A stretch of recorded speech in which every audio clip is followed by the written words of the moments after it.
Good morning, class 7th students. Welcome back to your English classes. So, class 7th, we are studying English literature in our subject, and now today we are going to start a new chapter from your subject, which is lesson number 3, and the name of the lesson number 3 is The President at School. ठीक है बच्चों, तो हम लोग पढ़ेंगे lesson number 3 in English literature, और lesson number 3 का name है the president at school.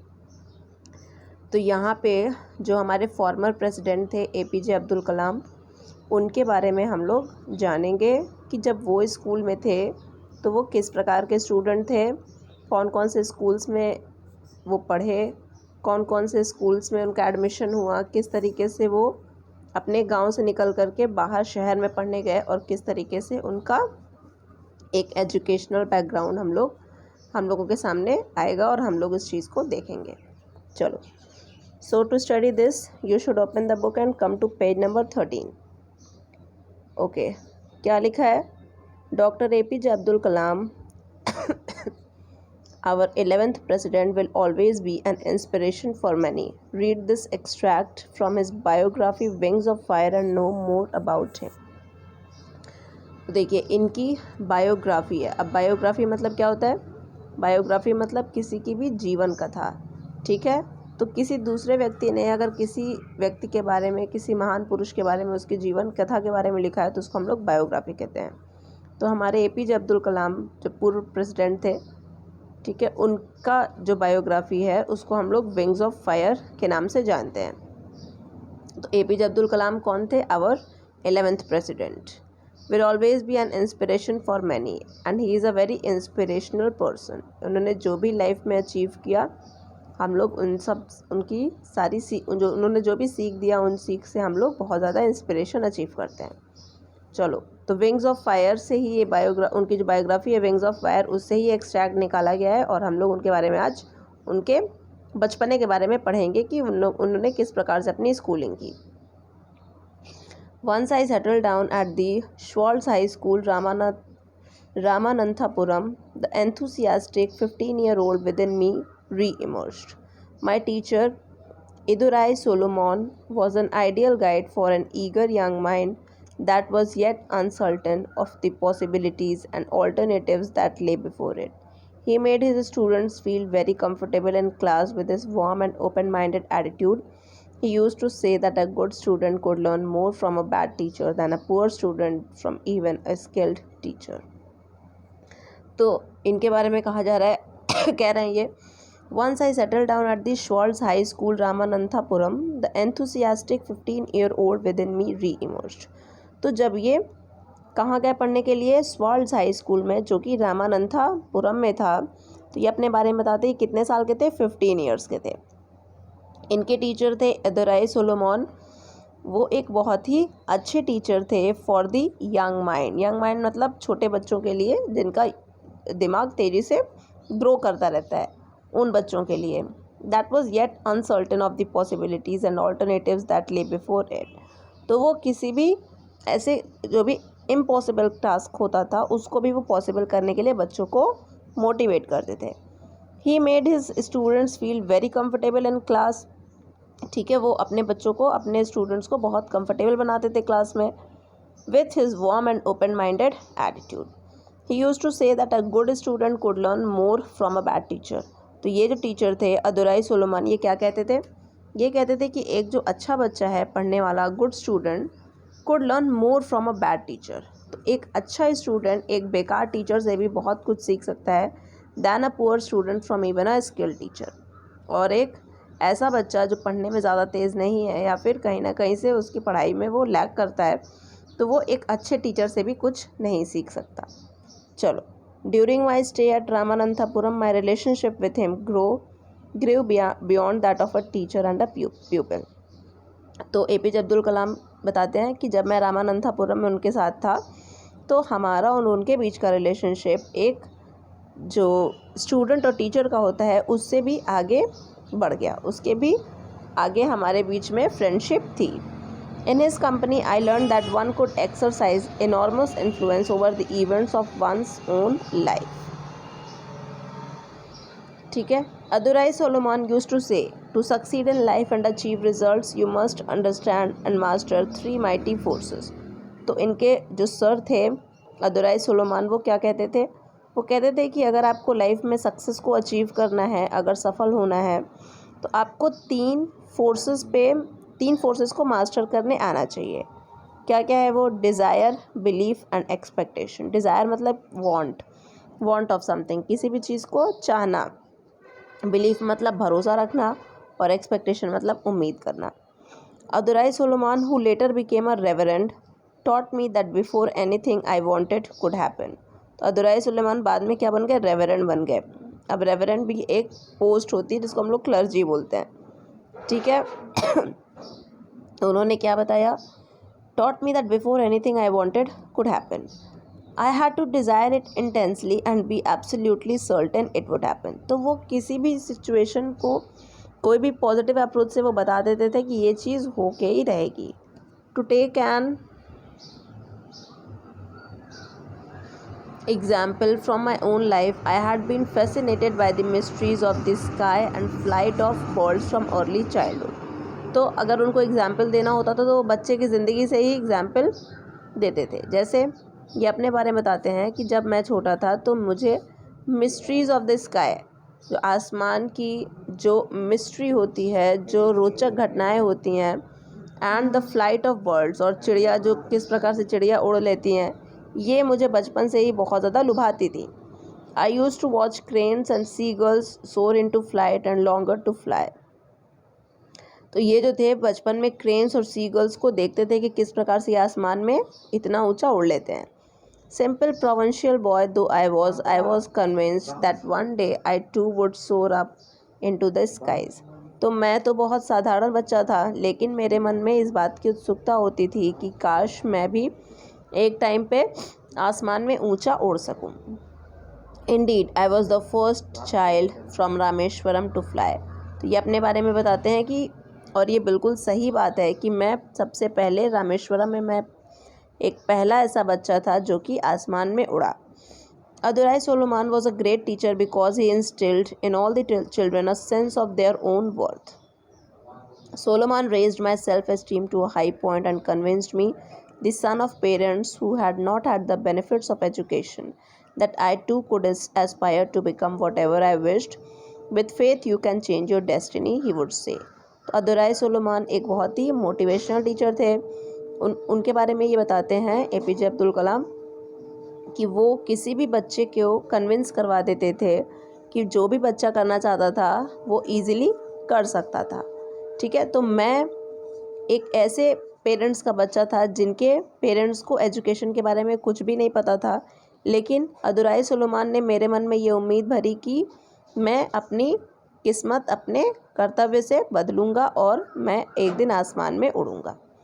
One day when I was in the 4th form, my mathematics teacher Ramakrishna Iyer was teacher of another class. Inadvertently, I wandered into that classroom and in the manner of an old-fashioned despot, Ramakrishna Iyer caught me by the neck and caned me in front of the whole class. One day when I was in the 4th form, तो ये बताते हैं कि जब मैं class 4th में था तो मेरे मैथमेटिक्स टीचर थे, उनका नाम था रामाकृष्ण अय्यर. वो किसी और दूसरे क्लास को पढ़ा रहे थे. तो मैंने क्या किया कि मैं अचानक से एक ओल्ड फैशन डिस्पॉट, मतलब एक अचानक से साधारण बच्चे की तरीके से मैं उनके क्लास में घुस गया. तो रामाकृष्ण अय्यर ने मेरी गर्दन पकड़ ली और पूरे क्लास के सामने मुझे बहुत ही पीटा. फिर कुछ महीनों बाद मेरे मैथमेटिक्स में फुल स्कोर आए. ठीक है. मैथमेटिक्स में मैंने पूरे मार्क्स में लेके आया. He narrated the incident to the entire school at morning assembly. और रामकृष्ण अय्यर ने ये पूरी कहानी जो उनके और एपीजे अब्दुल कलाम के बीच में बीती थी वो मॉर्निंग असेंबली में बताते हैं. वो क्या बोलते हैं? whomsoever I can becomes a great man. वो बोलते हैं कि मैं जिसकी भी खिल्ली उड़ाता हूँ, बेइज्जती करता हूँ, वो एक बहुत ही महान व्यक्ति बन जाता है. Take my word, this boy is going to bring glory to this school and to his teachers. मेरी बातों को याद रख लो, ये लड़का हमारे स्कूल को और हमारे टीचर्स का नाम बहुत रोशन करेगा। His praise quite made up for the earlier humiliation। अभी इनकी शाबाशी क्यों कर रहे थे रामकृष्ण अय्यर? क्योंकि एपीजे अब्दुल कलाम ने भी मैथमेटिक्स में फुल मार्क्स उन्होंने स्कोर किया। और वो स्कोर क्यों कर पाए? क्योंकि इनकी बेइज्जती रामकृष्ण अय्यर ने पूरे क्लास के सामने की थी। By the time I completed my education at Schwartz, धीरे धीरे क्या हुआ, स्वाल्ट्स में इन्होंने अपना एजुकेशन कंप्लीट कर लिया। I was a self confident boy determined to succeed, ये बताते हैं कि मैं बहुत ही डिटरमाइंड बच्चा था, अपने लक्ष्य को हासिल करने के लिए बहुत ज़्यादा मेरे में डिटर्मिनेशन था और मैं सक्सेस के लिए हमेशा उत्सुक रहता था। The decision to go in for further education was taken without a second thought, तो मैं आगे भी पढ़ना चाहता था और इसके लिए मुझे दोबारा सोचने की ज़रूरत नहीं थी। To us in those days the awareness of the possibilities for a professional education did not exist. ये बताते हैं कि उस दौरान जब मैं पढ़ता था तो एक प्रोफेशनल एजुकेशन को हासिल करने के लिए कोई भी पॉसिबिलिटी ही एग्जिस्ट नहीं करती थी, कोई भी कॉलेज वगैरह नहीं था हमारे गांव में। Higher education simply meant going to college, और हायर एजुकेशन मतलब ये होता है कि हमें कॉलेज जाना पड़ेगा पढ़ने के लिए। The nearest college was at Tiruchirappalli, spelled Trichinopoly those days. तो ट्रिकिनोपॉली ब्रिटिशर्स ने तिरुचिरापल्ली का नाम दिया था और वहाँ पे सबसे नियरेस्ट कॉलेज था। And called Trichy for short, Trichinopoly को त्रिची बोलते थे शॉर्ट में। In 1950, I arrived at St. Joseph's College, Trichy to study for the intermediate examination। तो ये बताते हैं कि मैं 1950 में सेंट जोसेफ्स कॉलेज में गया, त्रिची में, अपने इंटरमीडिएट एग्जामिनेशंस को देने के लिए। I was not a bright student in terms of examination grades, but thanks to my two buddies back in Rameshwaram, I had acquired a practical bend of mind। तो ये बताते हैं कि मैं बिल्कुल भी पढ़ाई में तेज़ नहीं था, मैं एग्जामिनेशन ग्रेड्स अच्छे नहीं ला पाता था, लेकिन मेरे जो दो फ्रेंड्स थे रामेश्वरम में, उन्होंने मेरे दिमाग में कुछ प्रैक्टिकल बेंड ऑफ माइंड भर दिया था, कुछ हमें थोड़ा बहुत सिखा दिया था। Whenever I returned to Rameshwaram from Schwartz, my elder brother Mustafa Kalam, who ran a provision store on the railway station road, would call me in to give him a little help। तो ये बताते हैं कि जब भी मैं रामेश्वरम वापस जाता था स्वाल्ट्स से, मेरे जो एल्डर ब्रदर थे उनका नाम क्या था, मुस्तफ़ा कलाम, वो क्या कर रहे थे, रेलवे स्टेशन रोड पर एक स्टोर चलाते थे, grocery store. Would call me in to give him a little help, और वो हमें बुलाते थे कि मैं उनकी थोड़ी सी मदद कर दूँ। And then vanish for hours together leaving the shop in my charge, और बहुत घंटों तक वो गायब हो जाते थे और मेरे ही कस्टडी में शॉप रहती थी और मुझे ही सारा काम करना पड़ता था। तो ये क्या बोलते हैं, आई सोल्ड ऑयल, मैं तेल बेचता था, अनियंस प्याज बेचता था, राइस चावल एंड एवरीथिंग एल्स, और बाकी सब चीज़ें जो भी दुकान में थी मैं बेचा करता था। फास्टेस्ट मूविंग आइटम्स जो सबसे ज़्यादा बिकते थे वहाँ पे वो क्या था, were cigarettes and bidis, cigarette और बीड़ी वहाँ पे सबसे ज़्यादा बिकते थे। I use to wonder what made poor people smoke away their hard earned money. तो ये सोचते थे कि भाई सिगरेट और बीड़ी इतने लोग ख़रीदते हैं तो इतने मेहनत से वो पैसे कमाते हैं और फिर उन पैसों से उठा करके सिगरेट और बीड़ी को पी करके और फूंक देते हैं और धुएं में मिला देते हैं। तो वो बहुत सोचा करते थे कि इतने मेहनत से पैसे कमाने के बाद इन लोग अपने पैसों को बर्बाद करते हैं। When spared by Mustafa, I would be put in charge of his kiosk by my younger brother Qasim Muhammad. There I sold novelties made of she cells। तो ये वो बोलते हैं कि जब मुस्तफ़ा कलाम आ जाते थे अपने दुकान को संभालने के लिए, तो मैं अब अपने छोटे भाई की मदद करता था, कासिम मोहम्मद की, और उसको ये कैसे मदद करते थे, ये नॉवेल्टीज़ मेड ऑफ शी सेल्स बेचने में उसकी मदद करते थे। अब सेंट जोसेफ्स में क्या हुआ, I was lucky to find a teacher like the reverend father T N. Sequeira. Saint Joseph में इनको एक टीचर मिले, रेवरेंड फादर टी.एन. सिक्वेरिया। वो क्या पढ़ाते थे, English. He taught us English and was also our hostel warden. तो वो हॉस्टल वार्डन भी थे और टीचर भी थे, इंग्लिश पढ़ाते थे। We were about 100 boys living in the 3 storied hostel building. तो ये बताते हैं कि हम लोग लगभग 100 लड़के थे जो कि 3 स्टोरी हॉस्टल बिल्डिंग में रहते थे। Reverend father used to visit each boy every night with a bible in his hand.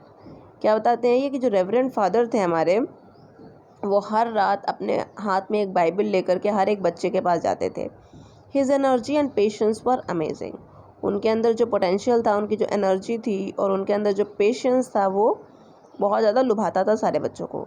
He was a very considerate person who took care of even the most minute requirements of his students. तो वो बहुत ही caring nature के थे, बहुत देखभाल करने वाले व्यक्ति थे। On Deepavali, on his instructions, the brother in charge of the hostel and the mess volunteers would visit each room and distribute good ginger oil for the ritual bath. तो दीपावली पे क्या होता था, जब वो इंस्ट्रक्शंस देते थे brother in charge of the hostel को और मेस वॉलंटियर्स को, तो वो सारे कमरों में जाते थे और बच्चों के बीच में क्या डिस्ट्रीब्यूट करते थे, गुड जिंजर ऑयल, ताकि वो लोग उससे स्नान कर सकें। I stayed on the Saint Joseph's campus for 4 years। तो ये बताते हैं कि मैं सेंट जोसेफ कैंपस में 4 साल रहा। And share my room with 2 other. मैं अपना रूम जो था वो 2 और बच्चों के साथ में शेयर करता था। One was an Orthodox Ayanagar from Srirangam. एक जो मेरा फ्रेंड था वो एक ऑर्थोडॉक्स आयनगर था। ऑर्थोडॉक्स मतलब पुरानी परंपराओं पर जिसका बहुत ज़्यादा विश्वास हो। And the other a Syrian Christian from Kerala. और एक क्रिश्चियन था जो कि केरल से था। द 3 of us had a wonderful time together। हम तीनों साथ में मिलके बहुत अच्छे से रहते थे। When I was made secretary of the vegetarian mess during my 3rd year in the hostel, we invited the rector। ये बताते हैं कि जब मुझे सेक्रेटरी बनाया गया वेजिटेरियन मेस का 3rd ईयर में हॉस्टल में, तो हमने रेक्टर अपने फादर को, reverend father Kalathil, over for lunch one Sunday. एक दिन हमने उनको लंच पे इन्वाइट किया संडे को। Our menu included the choicest preparations from our diverse backgrounds। तो वो बताते हैं कि जो हमारा मेन्यू था उसमें बहुत चुन के हमने चीज़ें डाली थी, बहुत अच्छी अच्छी जो रेसिपीज़ थी उनको डाली थी फ्रॉम आवर डाइवर्स बैकग्राउंड। मतलब कि जहाँ जहाँ से हम आते थे, जिस जिस भी रिलीजन में जो जो अच्छे अच्छे खाने पकाए जाते हैं, उन चीज़ों को हमने रेसिपीज़ में डाली थी। Result was rather unexpected but reverend father was lavish in his praise of our efforts. तो रिज़ल्ट जो था वो बिल्कुल भी अनएक्सपेक्टेड था। रेवरेंड फादर ने हमारी बहुत ही तारीफ़ की, जो भी हमने मेहनत किया था। We enjoyed every moment with reverend father Kalathil. ठीक है, हमने रेवरेंड फादर कालाथिल के साथ में अपने सारे मोमेंट को अच्छे से एंजॉय किया। Who participated in our unsophisticated conversation with child like enthusiasm. तो वो बताते हैं कि हम तो बच्चे थे, बच्चों की तरीके से बातें कर रहे थे, लेकिन वो भी हमारे बीच में बच्चे ही बन करके हमारे साथ बातें कर रहे थे। It was a memorable event for all of us. ये जो था हमारे लिए बहुत ही एक याद करने का क्षण था, बहुत ही अच्छा क्षण था। चलो, तो इसी के साथ तुम्हारा ये चैप्टर ख़त्म हो गया। अब आ जाओ वोकैबुलरी पे। Enthusiastic with great excitement. ठीक है, बहुत ज़्यादा एक्साइटमेंट के साथ में, उत्सुकता के साथ में। री इमर्ज मतलब रोज़ अगेन, फिर से हो जाना, स्टार्ट अगेन।